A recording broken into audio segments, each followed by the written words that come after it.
It's a beautiful morning. The sun is just now rising.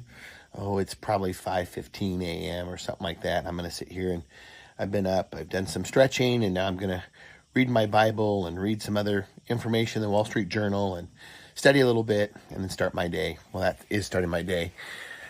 I still am thinking about like my teens, like let's just say age 15. What was I afraid of? And what motivated me? And what books were I reading that kind of shaped those times? And I remember one book. I started wrestling. I started wrestling in eighth grade, and then my wrestling coaches, Dave Duffy and Wayne Schutte in high school, were just amazing mentors and coaches. And I started wrestling, and I started to be afraid to lose. There's nothing wrong with being afraid to lose. Losing should suck. I tell my kids that, and all my wrestlers that I've ever coached. Losing should hurt. It doesn't mean it's the end of the world, but it should hurt. I was afraid to lose.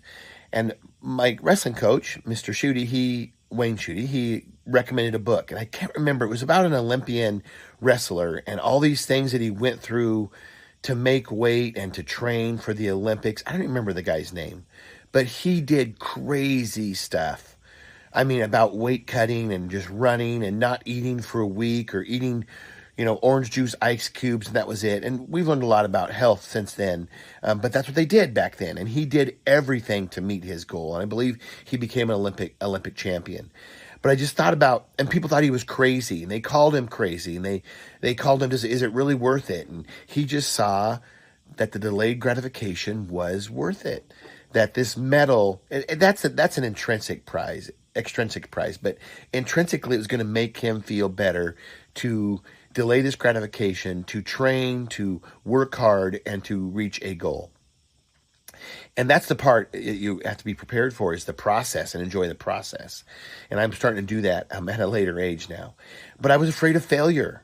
But I love that they called him crazy. I love that they called him obsessed. That's what I learned right there. I want to be different.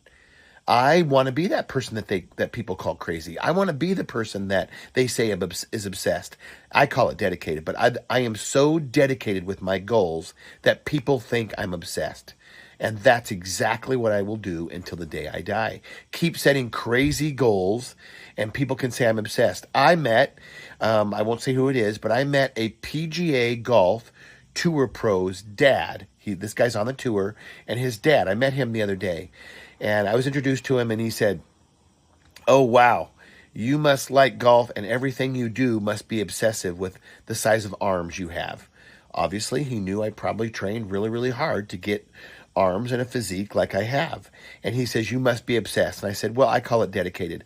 I love that people, even at a high level, call me obsessed. So be obsessed. It's okay to be motivated by fear.